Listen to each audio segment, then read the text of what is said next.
अस्सलाम वालेकुम। आप देख रहे हैं पीए न्यूज एचडी और मैं हूं आपके होस्ट सादिया बतूल।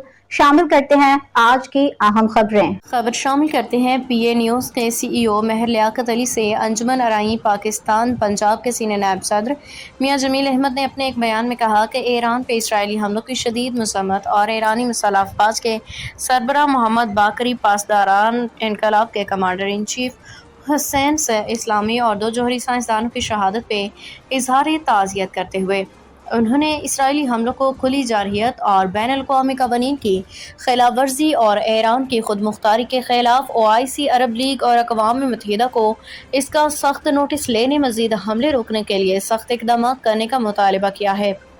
उन्होंने कहा है कि इस्लामियत के खिलाफ इसराइली फुस्तायत नाकाबिल बर्दाश्त है। यूरोप की नाजायज़ रियासत ने गजा, यमन, शाम, लबनान के बाद ईरान के खिलाफ बदतरीन जारहियत का इर्तिकाब किया। जिस दिन इसराइल ने गजा पे बारूद बरसाना शुरू किया था, अगर इस रोज़ इसका मुहासरा किया जाता तो आज वो किसी शैतान की तरह ईरान में खून की होली न खेलता। उन्होंने कहा कि ईरान के खिलाफ इसराइली जारहियत के बाद इस्लामी मुल्क इसकी मज़म्मत तक महदूद न रहें, क्योंकि गजा और तेहरान में बदअमनी की आग बुझाने के लिए इसराइली नामी जहरीले नाग को कुचलना होगा। मियां जमील अहमद ने मजीद कहा कि तमाम दुनिया की तमाम इस्लामी रियासतों को मुत्तहिद होकर इसराइली शैतानी अज़ाइम को कुचलना नागुज़ीर हो गया है, वरना बारी बारी सबकी बारी आने वाली है।